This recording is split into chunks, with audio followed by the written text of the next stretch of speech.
This week we're going to discuss reactions, which of course is what makes chemistry so interesting. Before we get into what's interesting about chemistry, let's talk about probably the most uninteresting topic, naming or nomenclature. And while it is perhaps one of the more uninteresting components of chemistry, it is also probably one of the most important ones for you guys to be able to use moving forward.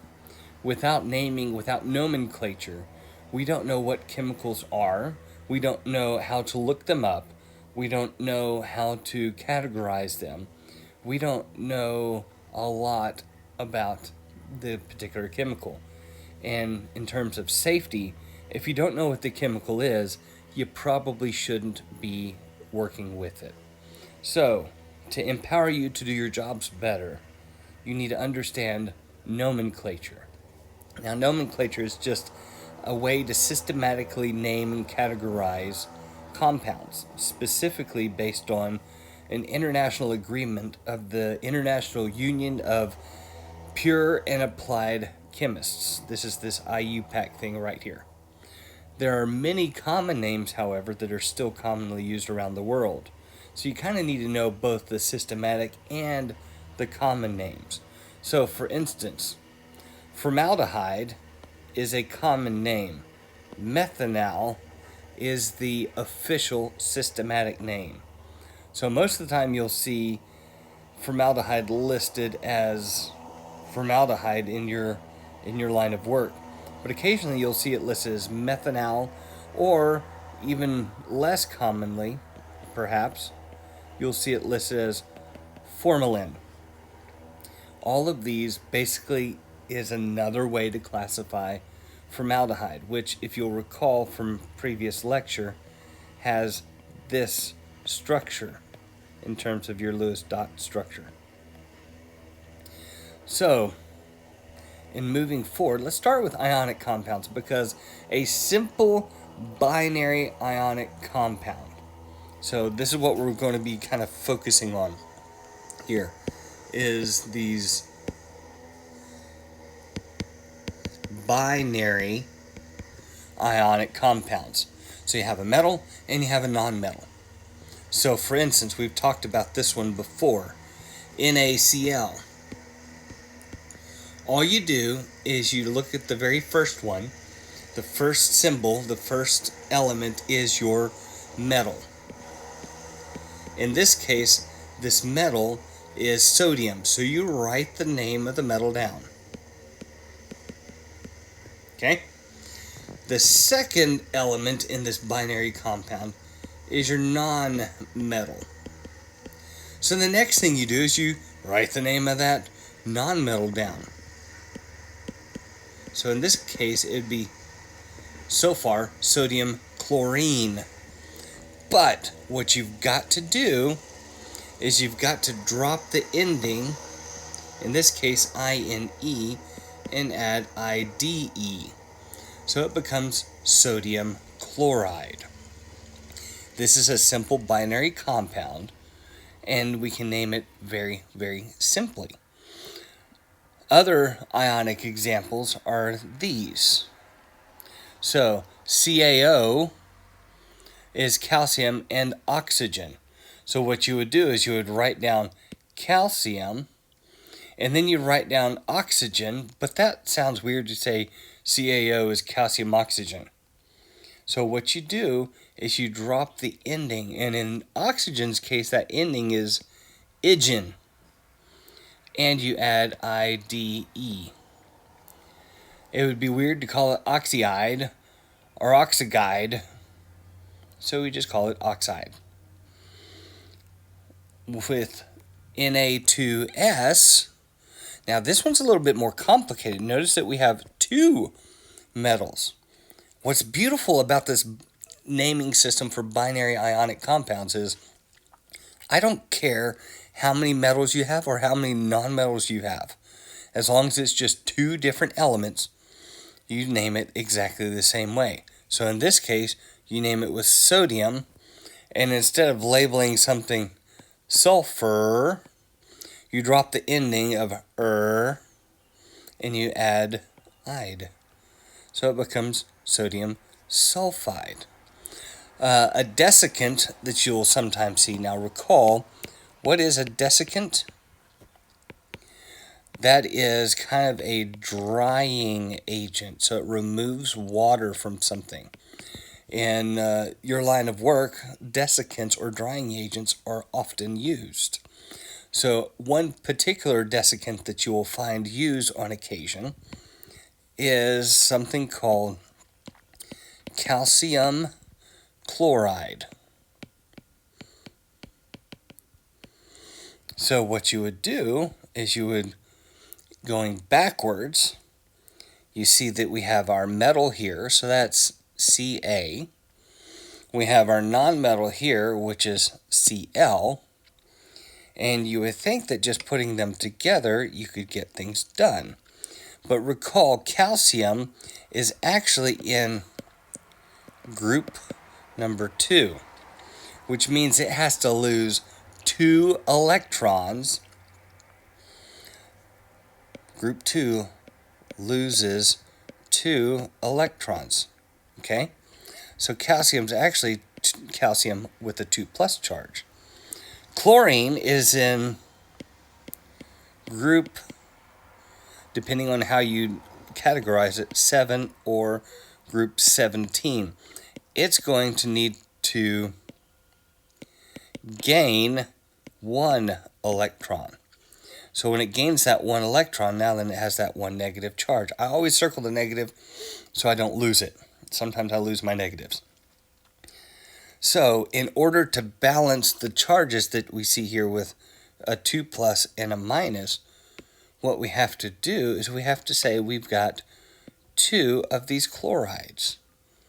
So when I take these 2 things and I put them together, what do I get? CaCl2.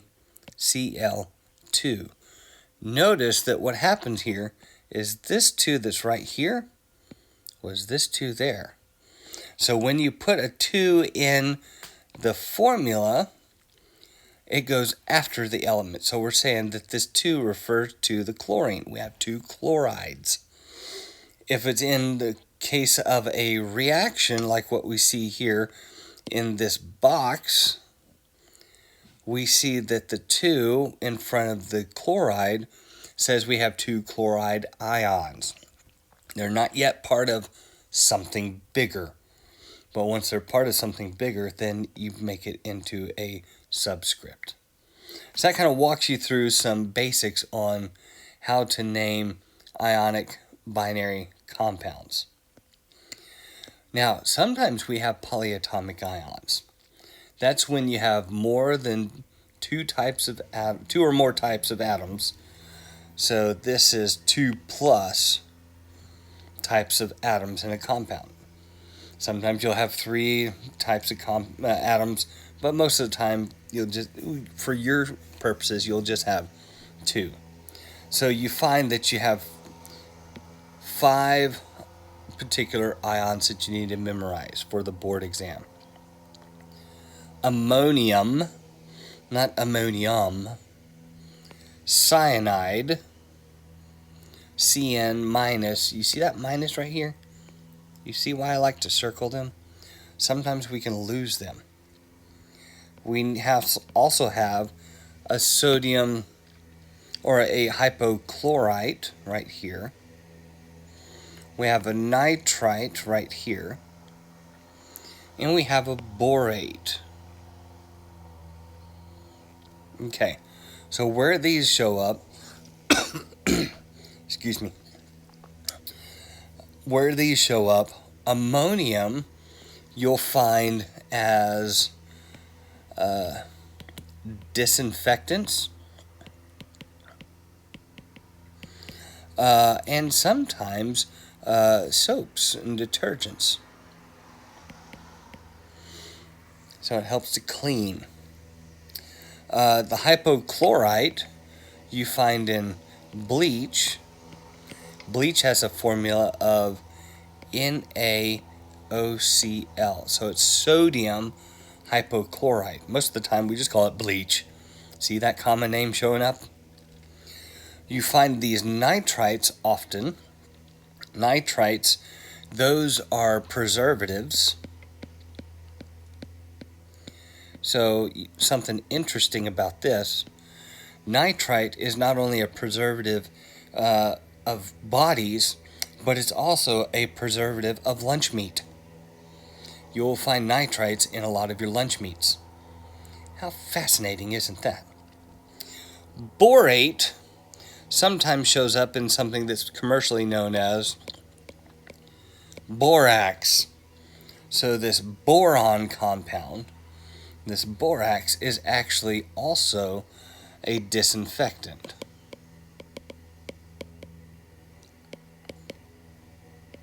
In fact, if you have a lot of fungus around, you can use a little bit of a borax spray, a little bit of borax dissolved in water, and what it does is it interrupts the metabolism of the fungus, and it kills the fungus.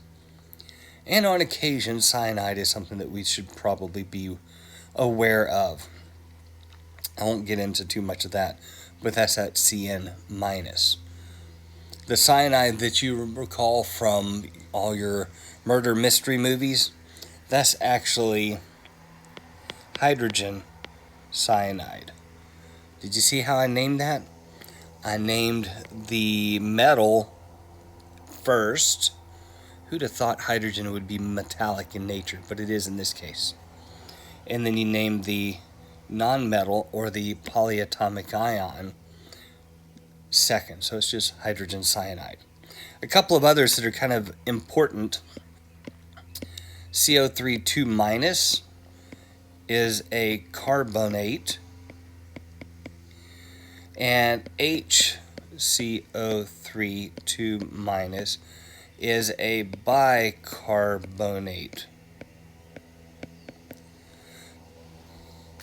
These are sometimes used to help with buffer solutions. So those are also a couple of semi-important polyatomic ions for you. Just memorize those and you should be good to go. So when you start looking at some of these polyatomic compounds, let's look here. We find that we have NH4Cl, so that's just ammonium, and then chlorine, but not chlorine, chloride. SO4 2 minus is sulfate. So when we have calcium bound with SO4, we have calcium sulfate. Sometimes we'll use the polyatomic ion as your metal, in this case, for like ammonium carbonate. Notice that here is your ammonium, and what we do is we put parentheses around it, because let me just show you this real quick, because this will make a lot of sense to you once I show it this way. NH4 looks like we have 42 hydrogens, doesn't it? But if we write it as NH4 that just looks weird. You can't tell that there's an ammonium there. But if we put the parenthesis there, then it makes sense, where you have 2 ammoniums now, as opposed to a nitrogen and 42 hydrogens. So make sure you put the parentheses there. Not only can you do that for your cation, you can also do that for your anion. Remember, NH4 is this plus charge right there. HCO3 is an HCO3 minus. So when you have a calcium that is actually a calcium 2 plus, you're going to need to use 2 bicarbonates. But notice we just call it calcium bicarbonate. So this tends to be a fairly straightforward and relatively simple way of naming ionic compounds. When you get to naming covalent compounds, it's a little bit different. So you don't have a metal to begin with, but you still kind of begin the same. So in the case of CO, what we do is we name it based on the first thing. So we have carbon, and then you got to name it in terms of the second thing. Now, instead of naming oxygen, carbon, oxygen, that doesn't make a whole lot of sense, right? So what we do is we get rid of the - igen and we add -ide. So now then it kind of looks like carbon oxide. But what we need to do is we need to label using prefixes. First of all, the thing at the back end, that oxygen. The reason for this is because you have CO like this, and you can also have CO2. So if I label it the same exact way, where I do carbon and oxide, there's no way to determine the two, one from another. So we have to figure out what to put in front of the oxides. CO2, you may remember from previously, is carbon dioxide. So we put this di there, and it means you have 2 oxygens. Well, if you had 3 oxygens, it would be carbon trioxide. If you had 4, it would be carbon tetroxide. But 2 is just carbon dioxide. So if you have 1 oxygen, we use the term mono. So we could put mono, but that looks weird when you look at it because it looks like carbon monoxide. Well, that doesn't sound like something that's terribly intelligent. So why not get rid of the O and move this mon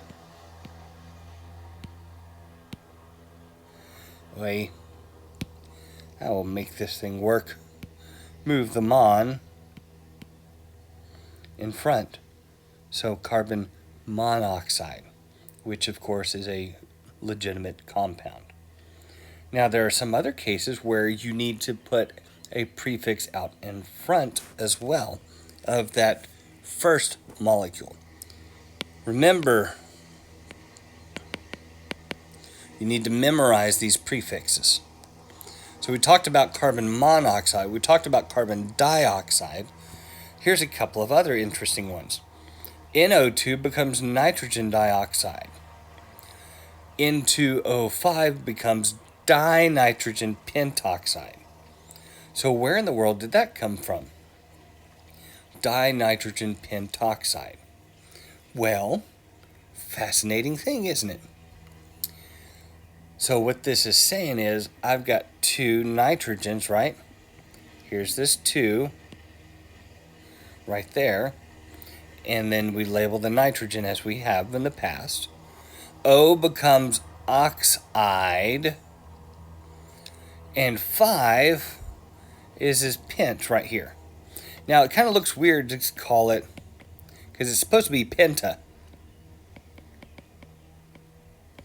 Does that look weird to say pentaoxide? Yeah, I hope so. So what we do is we kind of get rid of that and it just becomes pentoxide.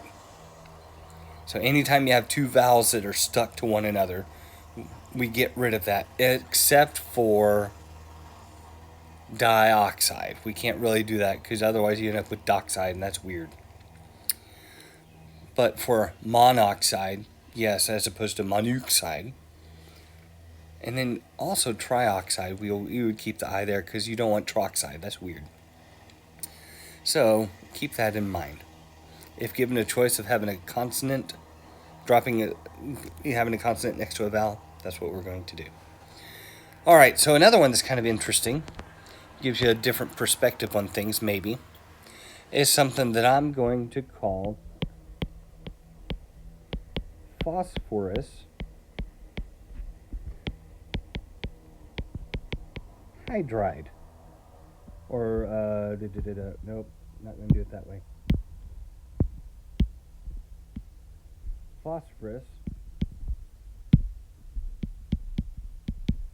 trihydride, which is a weird way of looking at things. This would be a technical name, IUPAC kind of style. So what we do, if we're going backwards, is we look at what we have here, and we label what this is, and we look at what we have here. What would be hydride? What element corresponds to hydride?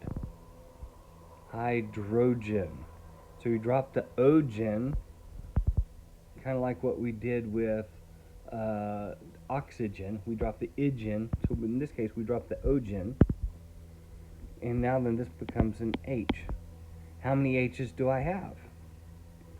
3. So now then we can say that this 3 comes down here. So when we have a P plus an H3, what it really kind of is PH3, phosphorus trihydride. Okay. And it kind of works the same way as the ionic compounds. What this is saying is we have a phosphorus that is a 3 plus, and we have 3 hydrogens that have a negative charge. When you put them together, now then we've got this pH3. So there's you a couple of examples of covalent compounds. Now, these types of reactions are fascinating because categorizing things can happen in all sorts of different ways. So we can categorize people in lots of ways. Some are good, some are not so good. Some are downright terrible. And so reactions are kind of similar in that way. We categorize them by what they actually do. So like you can have a combustion reaction at the bottom here. This combustion reaction, that's going to look kind of different. So you're going to kind of have this this compound here. I'm going to put up just a blank there, plus O2, and it's going to have some number of O2, yields something else. If this is, say, C2H6, now then we're going to end up with some number of CO2 plus some number of H2O. That's a nice little combustion reaction. Notice that what we've done is we've lit this ethane on fire in the presence of oxygen to produce CO2 and water. Decomposition isn't just talking about, how tissues decompose. It talks about how molecules and compounds can decompose. So for instance, we can actually cause a neat little reaction to happen where you have calcium carbonate, which you find in limestone. It's a mineral called calcite. We can heat that calcium carbonate up, and when we heat that up, it becomes calcium oxide plus CO2. Kind of looks like combustion, but it's not burning. You can't light limestone on fire, but you can cause it to decompose. And this is one of those ways that it can happen. So you can produce CO2 from this decomposition reaction.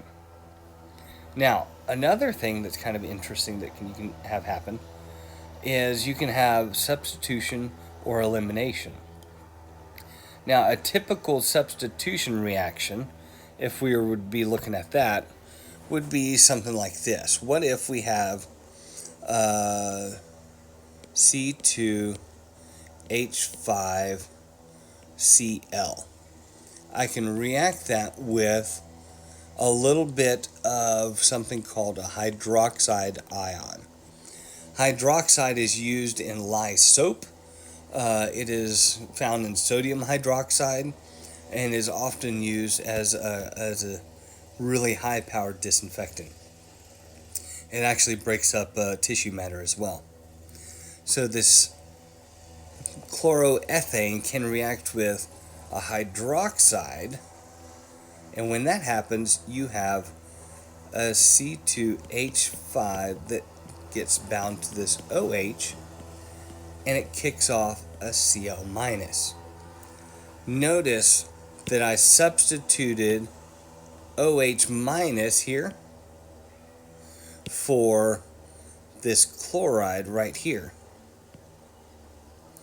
So some people call this a single displacement. I like to think of it in the more generic substitution reaction. Another thing that can happen is you can get an elimination reaction.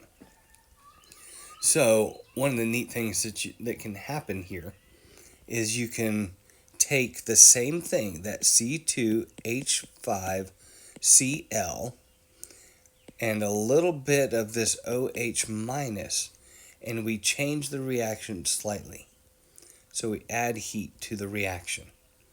When we do this, we then produce a little bit of C2H4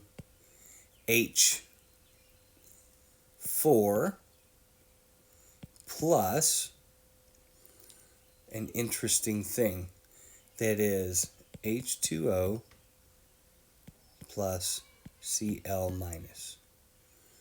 What happened was we took the chlorine, we took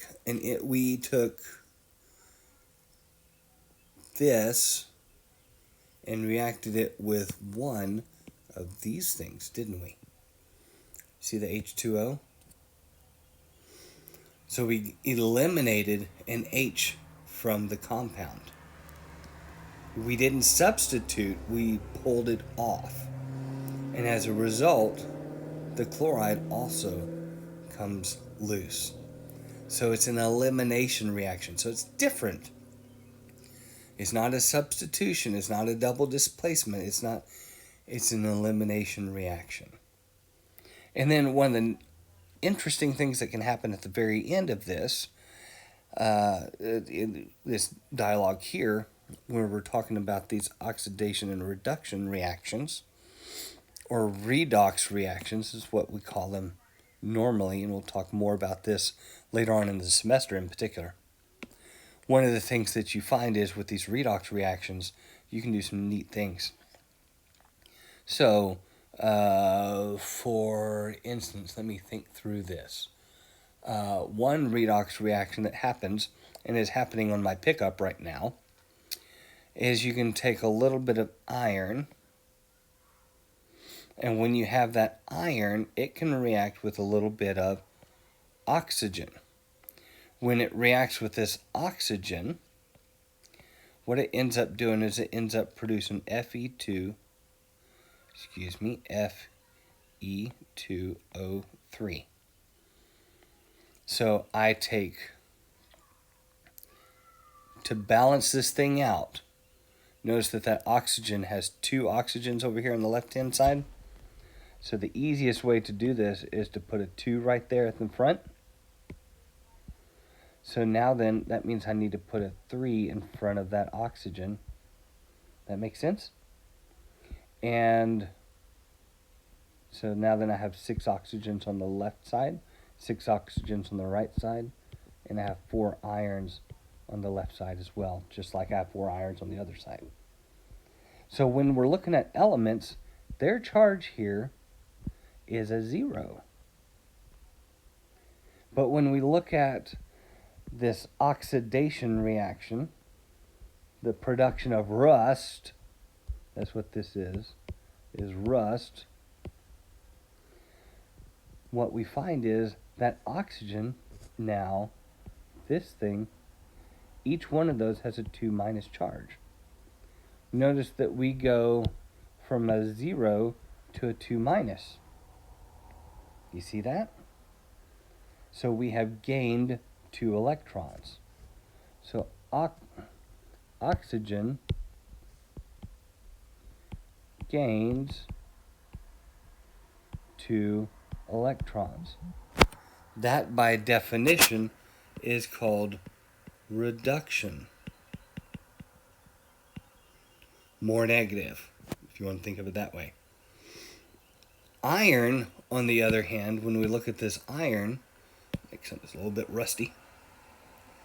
We have this iron that has a 0 charge. What does this iron have to have over here for its charge? Well, if you look at it, we have 2 irons for every 3 oxygen. Each oxygen is a -2 charge, so that means a -6. -6 divided by 2 gives you a -3, so this thing has to be a 3+. So in this case, iron loses 3 electrons, and that's called oxidation. So when you have reduction and oxidation happening at the same time, you get a redox reaction. The formation of rust is an excellent redox reaction. This is a common reaction for the decomposition of bodies. So, let's think of some of these other things. Let's look through some other examples. Here's a couple of different reactions. So what if I take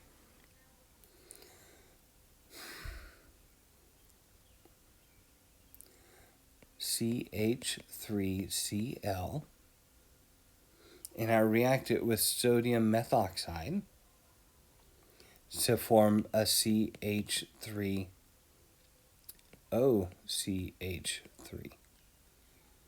Notice that I have substituted this chlorine for this OCH3. So this one becomes a substitution reaction. For the second reaction here, if I look at it, I have 4 H's on the left-hand side. On the right-hand side, excuse me. We'll just label them right there. What happens is we lost an H and a Cl. Where did that go? It got eliminated. So oftentimes with these elimination reactions, you can see if you draw out the Lewis dot structures, you get this neat little formation of a multiple bond. Another interesting reaction is this reaction down here at the bottom, where you have HCl reacting with sodium hydroxide. So you have an H that ends up reacting with an OH to produce an H2O. So we have a neat little substitution there, don't we? I've substituted an H here for the Na here to get H2O. Well, likewise, I can substitute this Na right here for the H on the other side to get NaCl. So what we're starting to see is we get a double replacement or a double substitution. So acid-base reactions are another form of a substitution reaction. Interesting. Combustion. This is what everyone thinks that chemists are all about, is blowing things up. It's not. It might be a component, but it's not about just blowing things up. There are 3 different combustion reactions that I'm showing here. Only one of these is balanced. So let's look through this. I want you to be able to balance these equations. But before we balance the equations, I want you to notice something. In each of these cases, I have something that's carbon-based that reacts with O2. Carbon-based reacts with O2. Carbon-based reacts with O2. Make sense? What you end up forming is CO2 in each of these cases. And when you have H's around, you end up with H2Os. So here's an interesting thing. When you go in to begin to balance some of these things, to work through some of these things, it gets a little bit hairy sometimes. So C plus O2 yields CO2. This reaction down here is like doing your barbecuing, your grilling. You put a bunch of charcoal briquettes in, you burn it in O2, you produce CO2. Notice that in this case, you have one carbon and one carbon, right? You have one O2, and you also have one O2 there. So it's nice and balanced.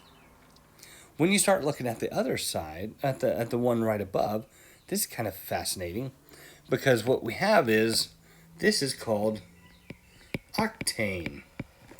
It's one of the components of our gasoline. So with octane, notice that what I've got are 8 carbons here. So to get those 8 carbons, to balance it, the left side has to have the same, law of conservation of mass.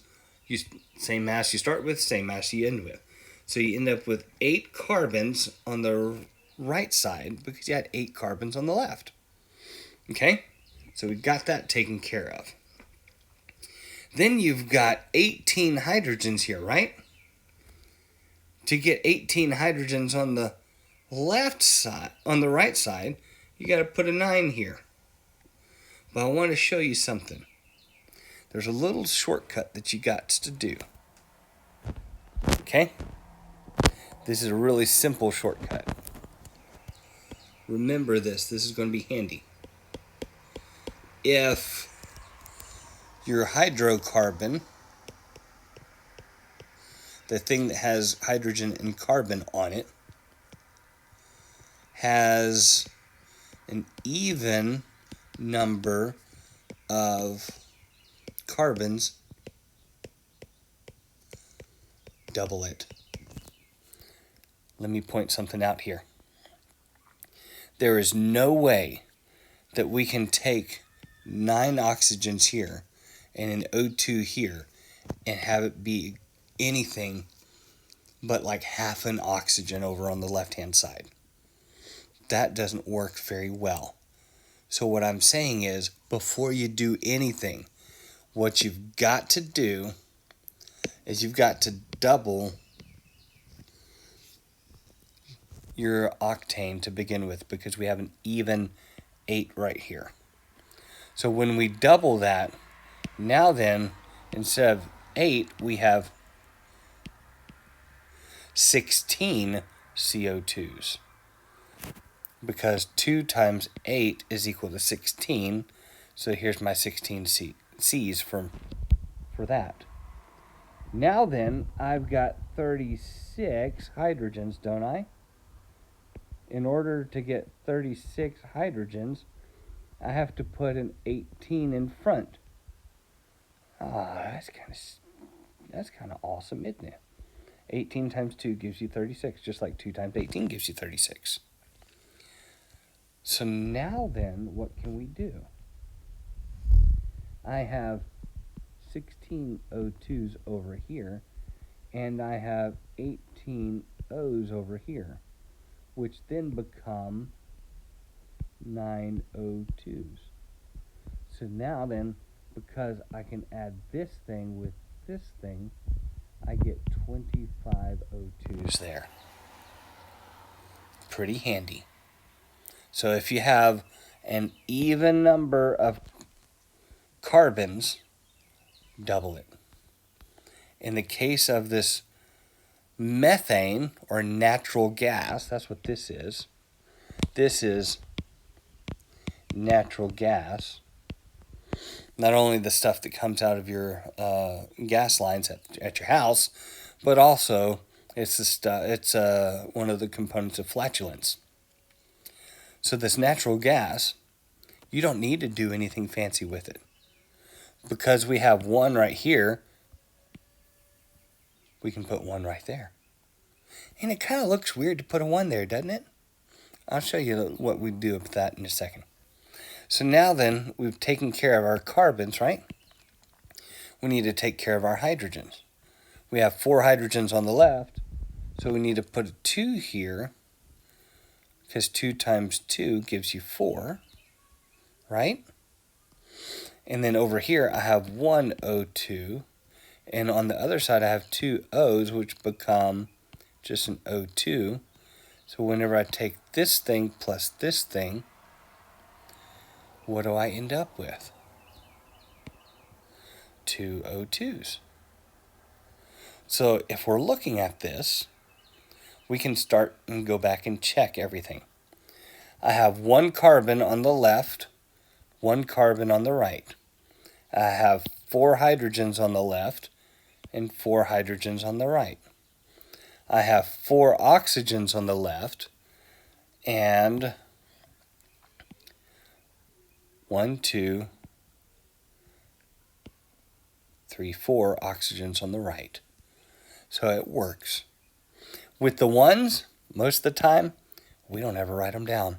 You know why? Because we lazy. Chemists are lazy just like anyone else. So we'll just leave them there.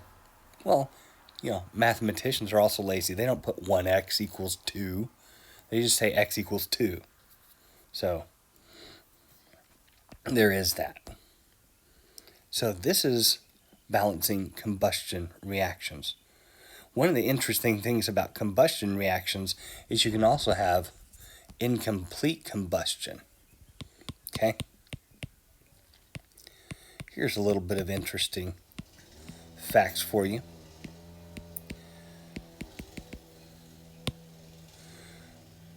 When cremating a body, there are strict regulations you've got to follow. A lot of those regulations involve avoiding incomplete combustion, if at all possible. So you need to have a clean burn. There's lots of ways to do that, and on the job you'll figure those out. But let me just show you something real quick. If I have CH4 plus 2 O2s yields CO2 plus 2 H2Os, I have CO2 and H2O there. That is considered complete combustion. If I take this methane and I tried to burn it in the presence of oxygen, but instead of getting CO2, I get CO and a little bit of water, that is considered incomplete combustion. That's not desirable. To balance this thing, you got to put the 2 here and a 2 here, because again, you got the single oxygen. That doesn't work very well, does it? So then we'll put a 4 here, and then to finish balancing things out, I have 2 oxygens here plus 4 oxygens here, so that gives me 4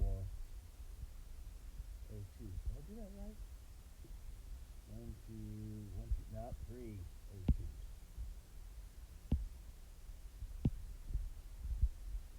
O2s. 2 oxygens plus 4 oxygens gives me 6 oxygens, right? Which then becomes 3 O2s. So when we look at this, we get this incomplete combustion because we actually use less oxygen here than you do here when you refer back to how much methane you had. For every 1 methane in the complete combustion, you need 2 oxygens. For every 2 methanes in the incomplete combustion, you need 3 oxygens. So if you normalize it for, 1 oxygen, for instance, or one methane, excuse me, then you need 3.5 oxygen molecules, which is smaller than 3 halves. You need 1.5 oxygen molecules to do the incomplete combustion. When you have CH4 reacting with O2 to produce carbon plus H2O, you need even less. So then we need 2 of those, and we've balanced everything out. Notice just 1 oxygen for 1 methane to produce C. This C right here is known as soot. Soot is a product of incomplete combustion. You can't burn a body, you can't cremate a body to complete gas. You're going to have some soot left, and that's part of the ashes. Part of that ash is also mineral materials. It's pretty interesting. All right, redox reactions. Already mentioned, a rusty car goes a long way to do that. What you do is you look at a couple of different things, like what happens when you produce sodium chloride. We've talked a lot about sodium chloride. Sodium that's in its metallic form like this has a charge of 0. Well, now then, at the end, it has a positive charge. It's lost an electron. So each Na loses 1 electron, right? Chlorine gas has a 0 charge, but it ends up with a negative charge, right? So each chlorine gains 1 electron. Anytime you have a loss of 1 and a gain of 1 in the same reaction, you have a redox reaction. Same thing with the production of sodium oxide, same thing with the production of sodium sulfide. And when you come over here, you can get some pretty complicated reactions here. Take a look at this. Manganese oxide, manganic oxide. I believe that's what it's called. Manganous oxide, excuse me, MnO2. Oxygen always has a -2 charge in this case. That means if I have 2 oxygens, that has a -4 charge, which means manganese has to have a +4. When you look on the other side, we have chlorides that each have a -1 charge. So those are a 2-, which means the manganese has to now become a 2+. So now then the manganic oxide on the left becomes manganous chloride on the right. Those are common names for you. Notice that for this reduction, we have gained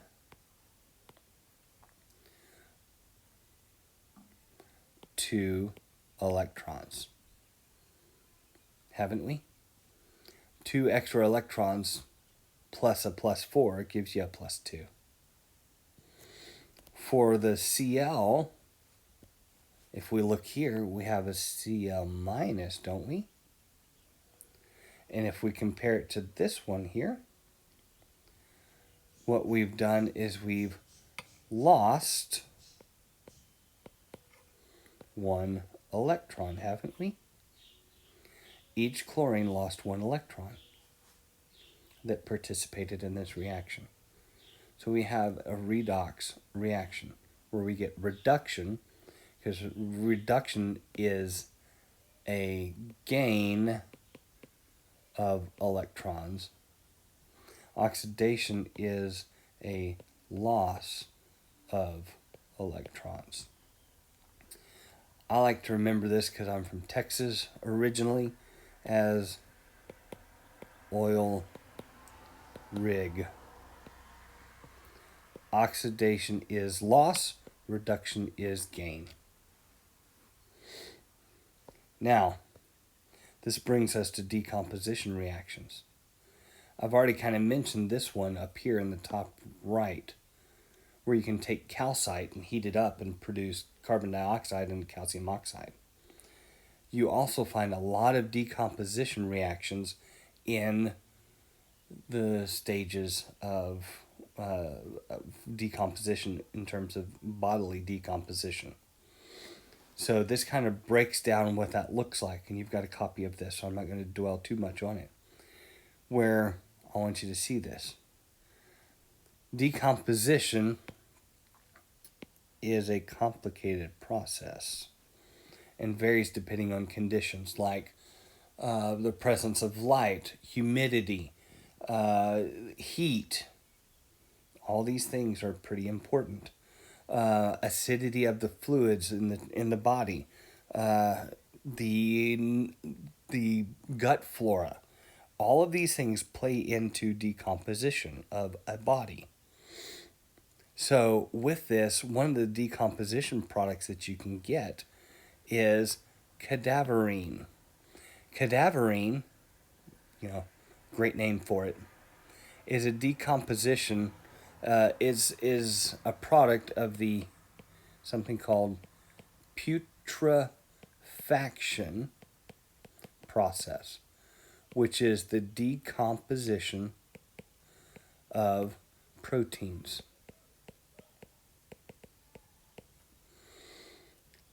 As proteins decompose, one of the decomposition products is cadaverine. Lots and lots of things that are very interesting there.